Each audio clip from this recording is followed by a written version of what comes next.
Depuis octobre, nous faisons une conférence mensuelle donc, dans cette salle pour expliquer justement que la sophrologie, enfin c'est pour faire prendre conscience que la sophrologie a vraiment plein de champs d'application. Et donc ça fait octobre, novembre, décembre, janvier, février, mars, avril. Donc on en est à la 7e conférence et à chaque fois c'est un thème différent. Et donc jusqu'en juin on a des thèmes différents. D'ailleurs à partir du mois prochain il y aura même 2 conférences parce qu'une sur Morière et une autre sur Sorgue avec des thèmes différents. Voilà, donc c'est très varié, on peut vraiment agir, je crois, sur tous les champs d'application des difficultés et des... est-ce qu'on peut nommer que ça difficulté? Non, des expériences de vie, je vais dire. Des améliorations, du mieux-être. Sur les prochaines, il y a la maladie, il y a le sport, il y a la douleur et le sommeil. Donc c'est vrai que voilà, comment on peut aider dans ces champs-là à être toujours le mardi. Donc c'est toujours le mardi. Et à ce être sera plus performant ou mieux dans ses baskets, en dormant mieux, ou en affrontant la maladie autrement, ou voilà. Comment on peut s'apporter du plus pour devenir responsable de sa vie. C'est vraiment ça le but. Hein. La sophrologie, c'est transmettre des outils qui permettent de mieux se connaître et connaître mieux ses besoins, ses désirs, ses difficultés, aller chercher ses capacités, ses ressources pour être plus autonome dans sa vie et plus responsable. Voilà. Donc aujourd'hui, nous allons parler de la préparation aux examens ou au concours. Dans cette inquiétude toujours de la peur de ne pas réussir et de la pression intérieure que l'on se met. Donc à l'approche d'une épreuve, le niveau de stress est toujours très élevé, hein, parce qu'on a pas mal de pression extérieure qui vient jouer. Et cette pression, ce niveau de stress, qu'est-ce qu'il vient bousculer à l'intérieur de nous? C'est nos capacités de concentration, de mémorisation, parce que combien on voit de personnes qui connaissent tout, qui l'ont appris, qui ont eu des bonnes notes tout le temps, et qui le jour de l'examen perdent tous leurs moyens. Ça c'est la pression que l'on se met, et parfois entraîne une perte de moyens, justement pendant les épreuves. Alors ce stress, comment il se manifeste? Donc il peut y avoir des tensions musculaires, ça peut agir sur le sommeil, hein, beaucoup de préoccupations, donc le mental qui tourne et qui ne se met pas au repos, et donc on n'arrive pas à dormir, des difficultés de concentration, des difficultés de mémorisation, peut aller jusqu'à l'anxiété, des comportements addictifs, hein. Il y a des personnes qui fument 3 fois plus en période d'examen ou qui deviennent très gourmands, qui avalent des tablettes de chocolat par exemple. Et puis tendance aussi à la procrastination, hein, de peur de ne pas y arriver ou la peur de réussir, hein, parce que quelquefois derrière la peur il peut se cacher la peur de réussir. Des priorités, il y a trop de choses à faire en même temps. Quoi. Donc ce qui fait qu'on ne fait rien dans le cours, voilà. On procrastine. Je le ferai demain. Alors, quelles sont les causes du stress? Alors, je ne sais pas, on en a nommé quelques-unes, peut-être que vous pourrez nous en donner d'autres. Hein. La peur de l'échec, la pression des enseignants, hein, parce qu'en général, les enseignants, ils sont arrivés à un taux de rentabilité, donc ils mettent bien la pression sur les élèves. La pression des parents qui ont peur pour l'enfant, hein, c'est l'inquiétude pour l'enfant, l'ado, enfin, qui va amener chez le parent une pression verbale envers l'enfant. Donc l'enfant, dans cette écoute, vient à douter de plus en plus de ses capacités de réussite. Il peut y avoir aussi, parce que la motivation donne un élan en général pour faire les choses. Mais quand on n'est pas sûr de l'orientation que l'on prend, celle qu'on a choisie, mais peut-être aussi celle qu'on ne sait pas prendre, et puis l'incertitude quant à l'avenir professionnel, parce que dans notre société où on n'arrête pas de nous parler de chômage et qu'il y a de moins en moins de travail, c'est inquiétant aussi, parce que quand on arrive à certaines étapes d'examen, on sait que derrière il va y avoir la vie professionnelle, et déjà ça peut emmener de l'inquiétude. Il y a des jeunes aussi, quand ils arrivent au collège, là j'avais un petit jeune, mais en fin de compte, c'était pas vraiment la peur de l'examen qui lui faisait peur, mais c'est de se voir collège, donc je passe au lycée, et après le lycée, il faudra peut-être que je parte de chez moi. Il était déjà rendu là-bas. Donc la pression, il se la mettait déjà pour ça. Donc quand on a apaisé déjà tout ce chemin et qu'on est revenu ici et maintenant, la pression a baissé un peu. Et peut-être que vous avez une notion de d'autres... Qu'est-ce qui vous engendre le stress, vous, à votre avis? Je pense que c'est aussi tout ce que vous avez listé là. Et ce que vous disiez, la peur de réussir aussi pour l'après, ça y est, et on n'en a pas forcément conscience. Oui, c'est ça. Très souvent, c'est une peur très insidieuse. Et justement, à partir du moment où on la met en conscience, hein, et ça c'est un peu notre rôle, hein, de vous amener à ça, c'est justement au moment où on le met en conscience, et ben on se dit, ben, oh, j'y suis pas. J'avais une jeune fille, c'est il y a 2 ans, une jeune fille qui s'angoissait parce qu'elle avait tracé tout son parcours. Et parce qu'en fin de compte, elle était entourée d'adultes, c'était une reconstitution de famille, donc c'était une petite dernière, elle avait des frères et sœurs qui avaient plus de 30 ans, et je crois qu'elle était projetée dans un monde adulte qui la mettait en décalage, et donc elle avait projeté toute sa vie professionnelle, et c'était pas rien, où est-ce qu'elle se projetait. Et elle n'arrivait plus à rien faire, elle avait souvent des entorses aux chevilles, enfin la vie la freinait, quoi, elle n'arrivait plus à avancer. Et à partir du moment où elle s'est rendue compte, où elle a pris conscience avec quelques séances de sophrologie, qu'elle était en train de se mettre une pression inutile, ça a énormément baissé la pression. Et elle n'en avait pas conscience de ça, comme vous dites, c'est très insidieux. Quand on est dans l'échec répété, parce que moi je m'occupe beaucoup d'ados qui sont en échec, rien que l'idée de changer quelque chose à leur vie, et donc peut-être de réussir, c'est quelque chose d'absolument impensable. Donc, ma foi, je vais rester là où je suis, même si c'est très, très, très, très moche, si ça ne me convient pas du tout. Mais au moins, je sais ce que j'ai. Oui, voilà. Oui, parce qu'il y a la peur de l'inconnu aussi, hein, dans le stress. Hein. C'est des choses qui sont bien marquées. Donc, justement, le stress, c'est quoi? Donc, le stress, il peut prendre toutes ses formes, il est propre à chacun, hein, parce que le stress est une résonance de l'environnement par rapport à notre propre histoire et notre propre environnement, donc il est propre à chacun. C'est une manifestation donc individuelle enclenchée par des contrariétés, des angoisses ou des chocs. D'accord? Donc ça vient de l'extérieur et ça va bousculer notre émotionnel en résonance avec notre histoire. Il peut être insidieux jusqu'au moment où ça craque, parce que quelquefois on ne se rend pas compte, hein, de la pression qu'on se met. Il y a même le petit jeune dont je vous parlais tout à l'heure, là, qui se projetait jusqu'au lycée.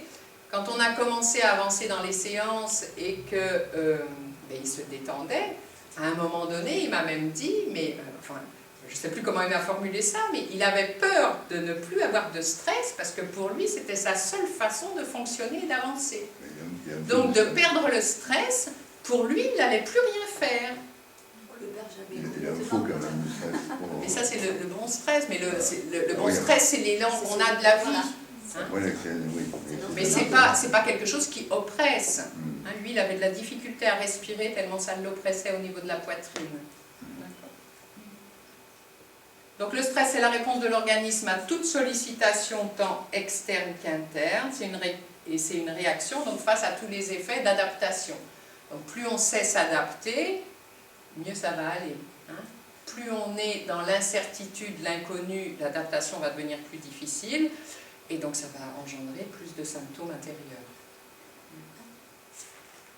C'est pour ça qu'il est important de gagner en confiance. Oui. Donc nous réagissons non à la réalité du monde, mais à notre propre interprétation de la réalité. Cette phrase, je la trouve très importante, parce qu'il faut prendre conscience que le stress que l'on vit, c'est par rapport à notre interprétation de ce qui vient de l'extérieur. Hein? On a souvent tendance à accuser l'extérieur de ce qui nous arrive, et c'est quand même en travaillant sur l'intérieur qu'on va arriver à réguler ce qui se passe, ce qu'on le réceptionne de l'extérieur. Ça semble plus facile d'accuser l'extérieur en même temps. Une fois qu'on a compris que c'est à l'intérieur qu'il faut changer quelque chose, c'est de suite plus... C'est plus efficace. C'est plus efficace. C'est pas pas toujours facile, mais c'est plus efficace par contre. Hein? Parce que justement, on devient responsable de qu'est-ce que je mets en place pour modifier les choses. Si on accuse l'autre, je ne sais pas si vous savez, mais on ne peut pas changer l'autre. S'il n'a pas décidé de changer, s'il n'a pas décidé de faire un chemin d'évolution, on ne pourra jamais le changer. On a beau l'accuser de tout ce qu'on veut, Voilà. Donc à partir du moment où on comprend que si moi je change, je vais pouvoir faire évoluer l'environnement, et surtout la réception que je vais en avoir, ça change beaucoup de choses. Et ça devient plus efficace. Alors juste une petite notion au niveau de plusieurs termes qui sont nommés pour quand on va dans un niveau de stress important. Donc il y a l'anxiété, hein, l'anxiété qui est un niveau où on va aller dans le trouble émotionnel. Donc l'anxiété se passe plus au niveau du cœur. Quand on passe dans l'angoisse, c'est une plus grande inquiétude et là ça va passer dans le corps. Hein, on va somatiser, il va y avoir des symptômes au niveau corporel. Le ventre qui se noue, la poitrine qui s'oppresse, hein, la gorge qui se serre, le matin je me lève avec le mal à la tête, enfin des choses comme ça. Là on commence à passer dans le niveau un peu plus supérieur, et après la crise de panique, c'est, je dirais, c'est l'élan du corps, c'est la réaction, c'est enfin, l'élan du corps ou le blocage, hein, parce que la crise de panique, ça peut être je ne peux plus sortir de chez moi. D'accord? Voilà, les trois niveaux. Je ne sais pas si Madame la psychologue est d'accord avec moi. Non, en psycho, on ne voit pas les choses comme ça. C'est-à-dire que l'anxiété, ça va être rapporté par rapport à un événement, quelque chose d'extérieur qu'on peut nommer en fait, que ce soit un examen, tout ça. L'angoisse, c'est quelque chose qu'on va, oui, on va ressentir dans le corps, mais en fait, on ne peut pas donner forcément un matériel. C'est-à-dire, par exemple, l'anxiété, je suis anxieuse par rapport à un examen. Et l'angoisse, c'est pas de l'angoisse par rapport à un examen, mais justement, ça va être ce qui va être derrière, comme vous l'avez dit, la peur de la réussite, oui, des choses tout comme à ça. fait. Ça va être ce qu'il y a derrière, en fait. C'est comme ça que nous, on différencie. Oui, d'accord. Oui, là l'explication, c'était, c'est parce que là, nous faisons le lien avec la sophrologie qui travaille sur le cœur, le corps et le mental. Et là, c'est vraiment les trois degrés, en fin de compte. Mais ça se rejoint. Donc le stress, ben oui, le stress il en faut, c'est la vie, hein, c'est la vie. C'est avant tout ce courant qui nous pousse à vivre, à nous réveiller, à nous lever le matin. Hein. D'ailleurs, quelquefois, des gens qui sont à la retraite n'ont plus cet élan parce qu'ils n'ont plus la motivation. Hein. Derrière le bon stress, il y a la motivation, l'élan de vie. Hein. Et celui-là, il est bon, il est vital. Il n'y a plus de réel motif qui est... Voilà. Hein. Donc le stress positif, il est même vital. Contrainte, on dira. Comment? Ils n'ont plus de contraintes. Oui, et c'est surtout d'élan, voilà, de centre d'intérêt, de motivation. Hein. Alors, donc voilà, le lien avec la sophrologie. Donc ce petit dessin, ce petit bonhomme-là, c'est l'idéogramme du bonhomme chinois sur lequel s'est appuyé Caicedo, le créateur de la sophrologie. Donc le carré ouvert en bas donc, représente le lien à la terre, bien sûr, et tout l'axe du corps, toutes nos sensations corporelles. Donc c'est notre dimension physiologique. Il s'agit des conditions de l'action, le cadre, l'environnement spatio-temporel dans lequel je laisse exister mon action. Hein. Donc c'est tout ce qui est en lien avec l'action et le corps. D'accord ? Donc là, par exemple, pour la préparation aux examens, le premier travail qu'on va faire avec le sophro-pratiquant, c'est amener l'axe sur le travail que je fais, les actions, les révisions que je mets en place. Ensuite, il y a tout le travail sur le côté émotionnel, le cœur, donc qui est représenté par la croix du centre, hein, qui est notre partie émotionnelle, et qui est notre... il s'agit donc du lien qui relie mon action aux autres, c'est la dimension relationnelle, et donc là, on va travailler sur l'axe relation professeur, parent, et mes sentiments liés à la vie d'adulte, par exemple, ce qu'on projetait tout à l'heure, là, sur le après. Je grandis, j'évolue, et donc se rassurer sur le après, et prendre conscience qu'il n'est pas si proche que ça, en fait. Et puis après, donc le cercle ouvert, connexion à tout ce qui est céleste et mental, spirituel, les pensées. Donc il s'agit du sens de mon action, c'est quel sens ça a pour moi, en fin de compte, cet examen. Hein, parce qu'à partir du moment où on y met du sens, ça va donner une motivation, et ça va aussi donner de l'action. Donc quel sens je mets, dans quelle valeur, dans quel intérêt, quelle signification a pour moi mon action. Donc là, après, on peut axer sur les choix d'orientation, l'avenir professionnel et le sens que j'ai envie de donner à mon évolution. Et donc, on va travailler sur ces 3 niveaux en les imbriquant et selon le besoin, bien sûr, du sophro-pratiquant qui viendra. Comme au collège, là, donc avec le collège, il a été décidé, là, cette année, j'ai fait 10 séances sur des élèves qui avaient été repérés très stressés en fin de 4e. Et donc l'objectif a été, les 5 premières séances, donc avant Noël, étaient sur la gestion du stress, pour bien les faire démarrer l'année. Et dans cette gestion du stress, on a travaillé sur justement leurs objectifs professionnels, parce qu'il faut qu'elles donnent leurs options sur quoi elles vont partir et tout. Et il y en a, elles ne savaient pas du tout, donc ça leur a donné des éclairages.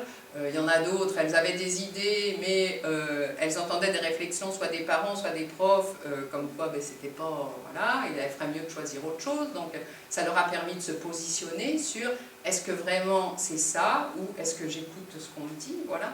Et c'est vraiment les amener dans une responsabilité, même en 3e, à choisir et à éclaircir aussi.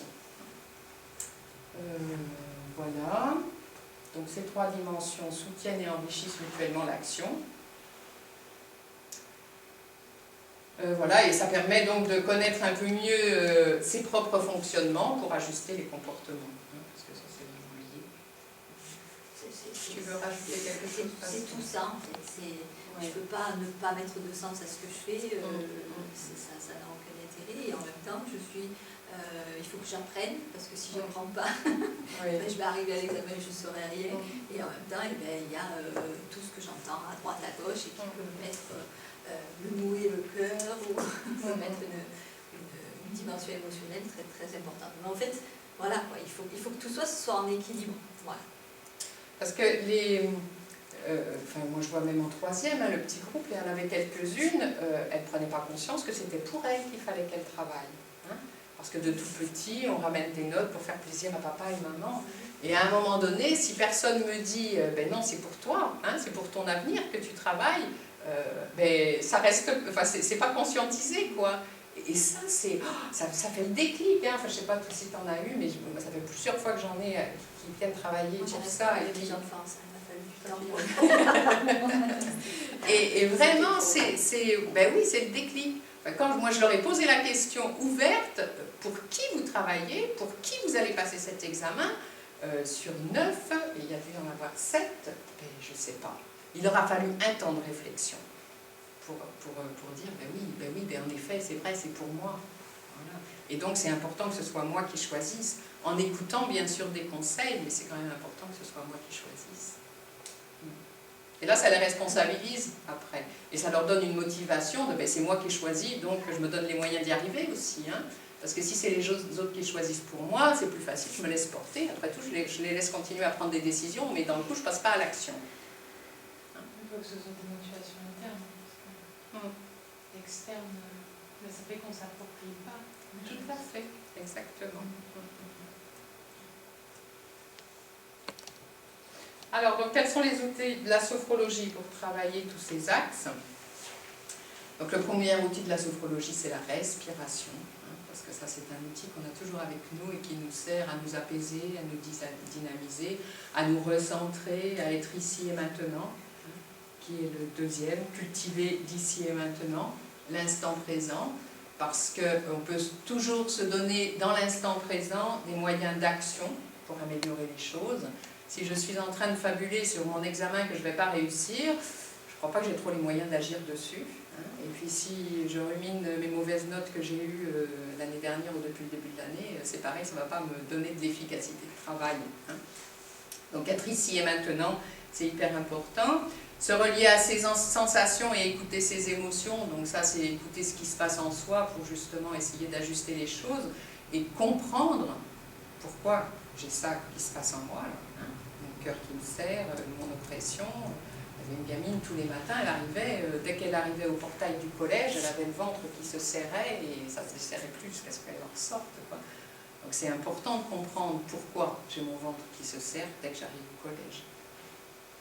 Et anticiper positivement l'événement pour porter un nouveau regard sur le futur, et ça c'est... parce qu'en sophro, on travaille aussi bien donc, sur l'instant présent, je suis dans mes sensations, qu'est-ce qui se passe dans mon corps, mais on va pouvoir aussi faire voyager la conscience dans le futur pour se projeter de façon la plus positive possible sur l'action que je vais passer.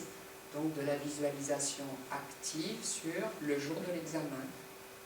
Comment je m'imagine que ça se passe en me donnant tous les moyens, en me centrant, restant présent, en étant axé dans ma respiration, enfin mettre toutes les choses en place qui me permettent de vivre au mieux cet instant.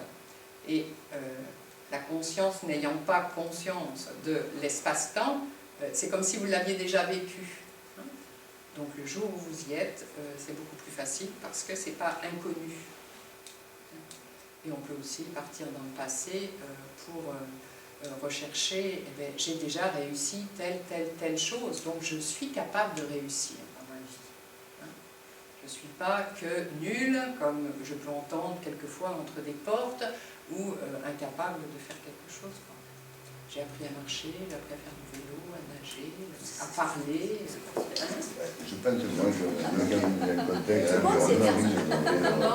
l'environnement, l'approche qui fait, oui, tout le temps on entend un million de rappels, tout le temps on entend des nuls, des bonnes arrêts, mais il y a des personnes qui ont besoin de ça pour se valoriser.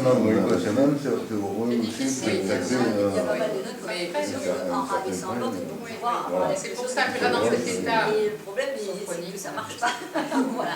Donc, peut-être que chacun... Ça permet de faire émerger toutes ces capacités et de se dire, mais oui, j'ai déjà réussi. Valoriser l'effet à un moment donné des examens sur un enfant ou sur un collègue. Ça déclenche quelque chose et ça donne vraiment une autre dimension. Ça demande quand même une certaine force. Sur des petites choses. Et avec les... Un état d'esprit qui arrive à passer au-dessus de tout ça. Comment? Pour une force d'esprit qui arrive à passer au-delà de tous ces conditionnements des enfants qui négatifs. sont élevés avec les points positifs, qui sont élevés dans l'encouragement. Non, il me plaît, encourager, ça c'est bien ce que tu as fait, là tu peux faire ça. Puis il y en a qui sont élevés avec moi j'ai été élevée comme ça, ma mère était prof, je faisais des rédactions que je trouvais super belles, elle allait voir que la faute d'orthographe qui était au milieu et elle commençait par ça. Donc ça devenait nul quoi, ce que j'avais fait ça n'avait plus aucun intérêt. Que le négatif. Que le négatif. Donc c'est vrai qu'en sophro on a cette manière, ça fait partie d'un des principes d'ailleurs, de faire émerger le positif et de voir le positif des choses. Pas voir que le positif, mais en tout cas de commencer peut-être par le positif. Ça valorise, ça donne confiance et ça permet de construire un individu.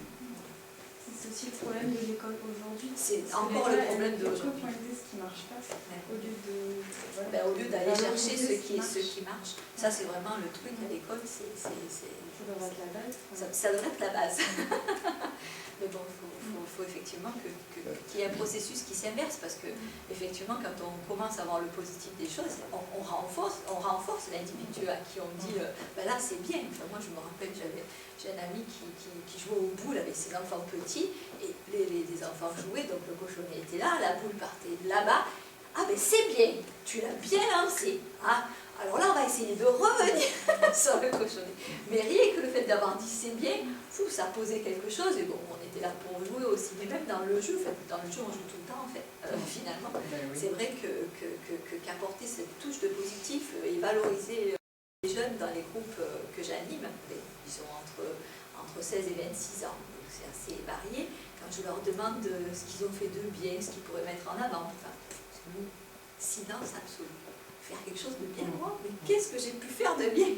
Donc effectivement, je cite des choses, faire du vélo, prendre le bus, repérer, c'est pas toujours facile. Ça c'est bien, il y a plein de gens qui ne savent pas le faire, enfin, je veux dire, et puis c'est des choses que vous pouvez mettre en avant, c'est important de savoir vous repérer sur une carte, de prendre le bon bus pour aller au bon endroit, surtout quand on cherche du boulot, quoi. Enfin, voilà, ça paraît être... Donc c'est vraiment difficile pour eux de trouver des choses. Il faut savoir ne pas donner de fausses illusions, de fausses espoirs ou autres, mais quand même assez de... Mais en sophrologie, c'est ça, c'est qu'on va mettre en avant le positif, sans renier les difficultés. Ok, tu as peut-être des difficultés à faire ça, mais regarde tout ce que tu sais faire à côté. Et ça, tu as su le mettre en place pour savoir le faire. Donc cette difficulté, tu peux peut-être la faire évoluer pour arriver à un résultat qui soit convenable. Il y avait un article dans Sophrologie, du magazine, sur la dyslexie et la sophrologie, justement. C'était vraiment très, très intéressant. Moi, les enfants, même les adultes, je passe mon temps à les renforcer. Ben oui, ben oui, bien sûr. Ben oui. Ah oui, parce qu'ils se sentent vraiment différents. Ah oui, puis on les considère comme tels. Et dans notre société, être différent, c'est pas bien. Ouais. On est pourtant tous différents. Donc les objectifs des séances. Donc on a listé les grands objectifs principaux des séances de sophrologie par rapport à la préparation d'examen. Donc ça va être apprendre à relâcher les tensions musculaires, parce que le jour de l'examen, il va falloir être à l'aise dans son corps pour justement pouvoir déployer tout ce que l'on sait et non pas le comprimer. Mieux gérer son stress et ses émotions. Améliorer ses capacités de concentration, donc ça c'est aussi au niveau des révisions. Stimuler sa mémoire, organiser ses connaissances. Tous ces axes-là, c'est aussi le travail de tout ce qui est pré-examen, la préparation, les révisions, savoir s'organiser, développer la confiance en soi, apprendre à se projeter de façon positive et se donner les moyens de réussir, parce que c'est pas parce qu'on vient à des séances de sophrologie qu'il ne faut plus travailler. Nous n'apprendrons pas les cours pour vous. C'est la réalité objective. Oui. Si je n'ai pas appris, je vais faire tout ce que je veux, apprendre à respirer, avoir une bonne trousse avec tous mes crayons, il ne passera pas grand-chose.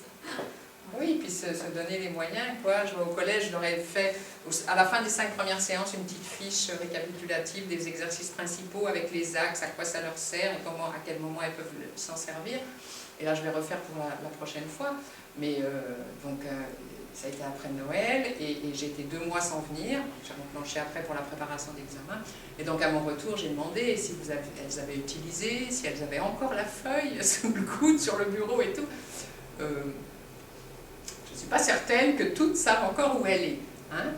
Voilà. Donc après, c'est aussi, comme je leur ai dit, moi je vous donne des outils, mais c'est à vous de vous les approprier et de vous donner la dynamique pour continuer avec ça. Donc vous ne connaissez pas la sophrologie. Vous connaissez la sophrologie, Anna? Oui, j'en ai entendu parler, je connais. Vous avez pratiqué? Non. Non. Okay. J'ai acheté des livres, voilà, je connais une personne qui est sophrologue, mais bon, voilà.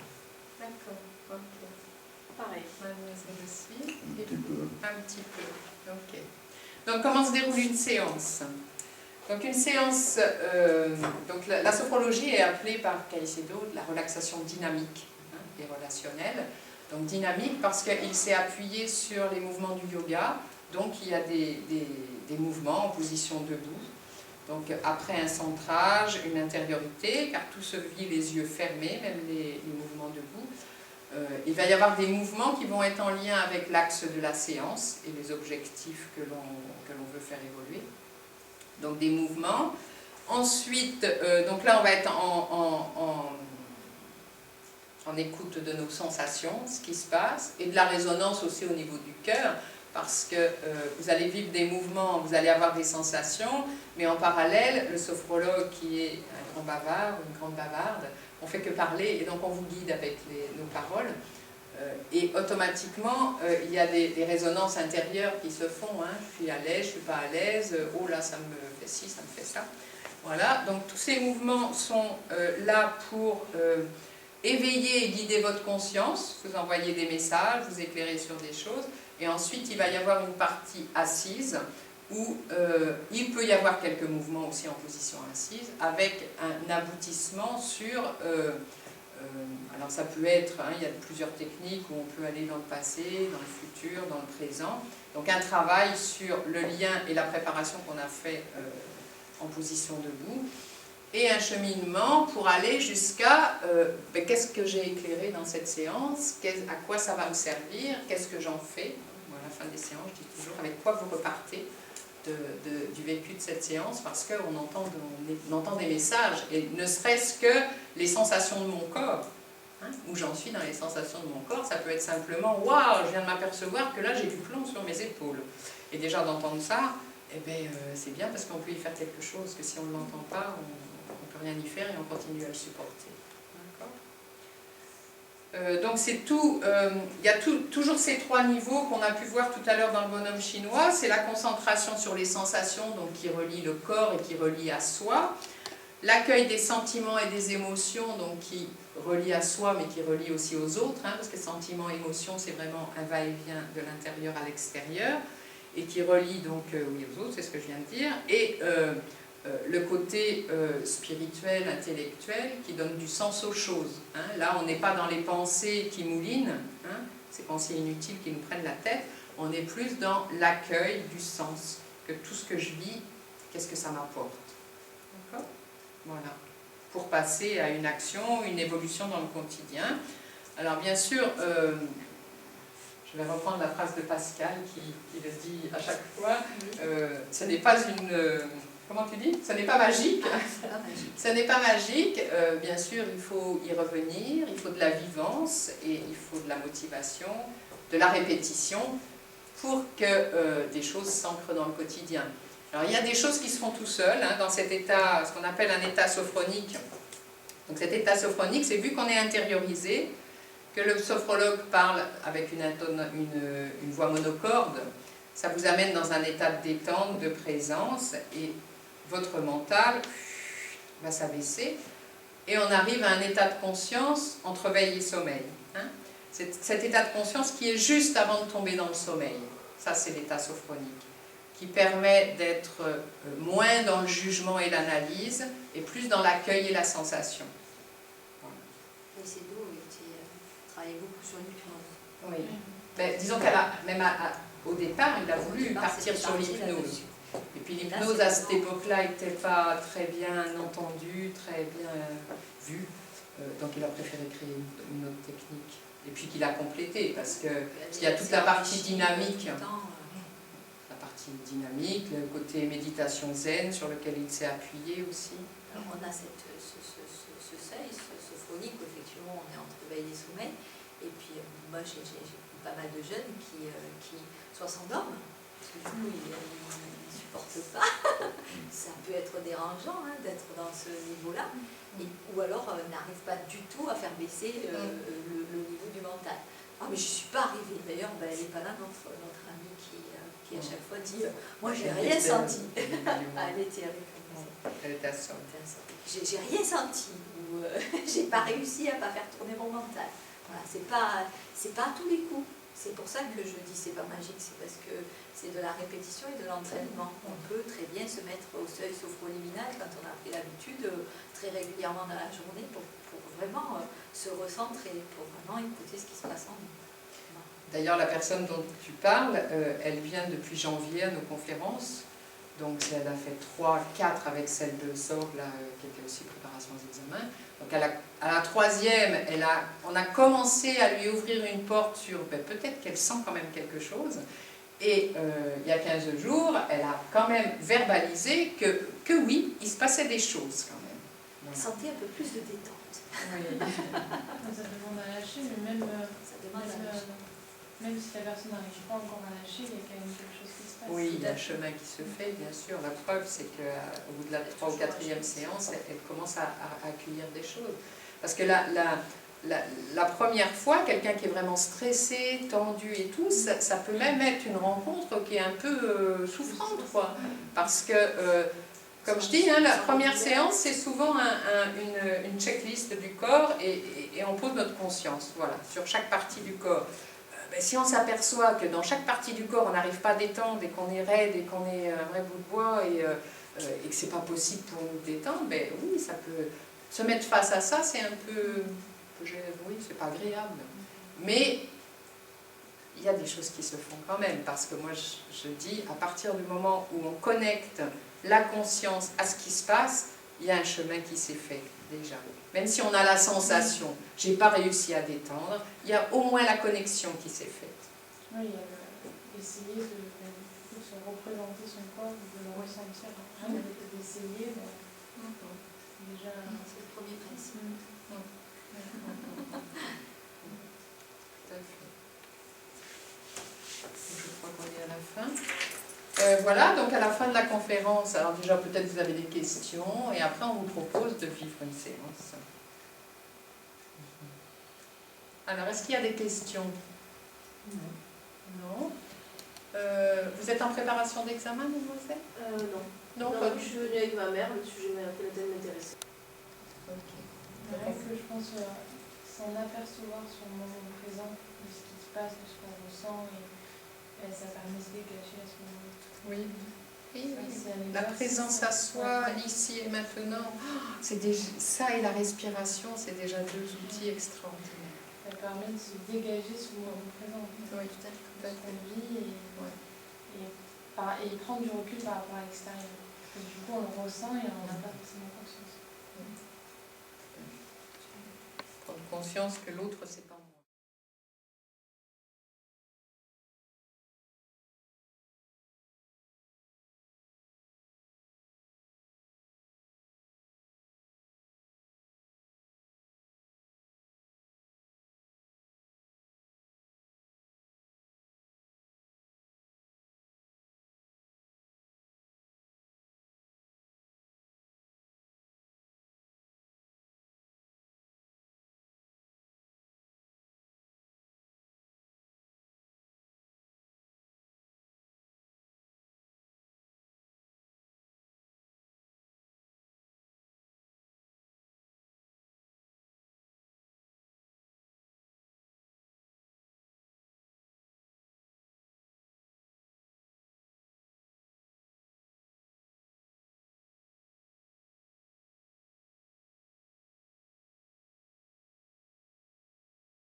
Je suis intéressé sur au moins 3 critères, c'est-à-dire l'intérêt de la chose. J'ai un examen à préparer au niveau pour les transports, qui est examen début octobre. Et là, j'avais prévu de préparer déjà à partir de janvier, et là, j'ai encore pas démarré. J'ai au moins 8 matières dans la procrastination. Voilà. Mais, oui. C'est quoi qui vous manque? Vous voulez dire les révisions qui vous manquent? Oui, c'est la révision. Oui. Et c'est quand votre Parce que j'avais préparé déjà l'examen en 2010. Oui. Bon, j'avais eu le crédit, le financement de la... D'accord. Okay. Et vous, c'est parce que le sujet vous intéresse? Ou c'est votre profession peut-être? Non, ma profession, c'est coiffeuse. Donc voilà, mais bon, c'est vrai que c'est une manière aussi peut-être un peu de percevoir, d'écouter, voilà. Mais bon, je le pratique un petit peu, quoi. Je suis un petit peu, voilà, En tout cas, vous avez acheté les livres et vous avez essayé. Vous avez acheté des livres et vous avez essayé. Oui, voilà, un petit peu, mais bon, je veux dire, dans mon état d'esprit, déjà, j'ai fait voilà, quelques études, voilà. Mais bon, c'est vrai que le fait aussi d'avoir quelques petites notions, parce que c'est vrai que souvent, les personnes que je vois déversent un petit peu, je fais la même chose. Ah ben ça, oui, hein, c'est clair. Et oui. Jamais après, ça vient d'être. Il a intérêt d'avoir une qualité d'écoute, là. Ah oui, je l'ai, puisque j'ai quand même la mémoire et je me rappelle exactement ce qu'on me dit, parce que j'aime écouter, voilà. Ça m'intéresse, j'aime ça, et puis lorsque je revois les personnes, je sais, je leur sens ce qu'elles m'ont dit, et elles sont surprises que je me sois voilà, rappelé de leur histoire, voilà. Et oui, elles se sentent entendues. Oui, moi, ma collègue, cet après-midi, j'ai animé un atelier qui n'était pas un atelier sophro, c'était un atelier emploi. Et bon, il y avait 7 personnes, dont un adulte. Moi, je m'occupe des jeunes, en général, elle s'occupe des adultes. Et ce monsieur, c'était un monsieur, c'est vrai qu'il était un peu lourd. Et je la voyais à chaque fois se décomposer, à chaque fois qu'il me demandait un truc, ça, ah mais ça marche pas. Et elle était là, elle commençait à se tordre la main de douleur. Les jeunes sont partis, ça s'est terminé, et puis elle vient s'asseoir à côté de moi. Ah, j'en peux plus, j'ai mal au dos, j'ai mal au dos. Je dis, oui, ça fait pas longtemps quand même. Non. Un petit truc qui m'énerve. Je dis, mais de toute façon, je vais finir d'en m'occuper. Mais c'était coincer le dos, rien que d'énervement en fait. Voilà. C'est juste, rien que de ne pas se faire entendre. Voilà. Elle avait plein de tout. Elle avait plein de tout. Elle ne supportait plus. Donc elle s'est assise, j'ai décidé de m'en occuper. Et je lui ai juste dit de respirer tranquillement. Elle l'a fait. Elle l'a fait. Ben oui, il suffisait juste qu'elle lâche ce qu'elle avait pris. Ça permet aussi, suivant où on va, d'arriver, de préparer le mental, de dire, parce que bon, c'est vrai qu'après, bon, au début, c'est sûr qu'on prend un petit peu tout pour soi, quoi, et puis, bon, après, on essaie un petit peu de, voilà. De se protéger. Oui, Prendre un peu de recul.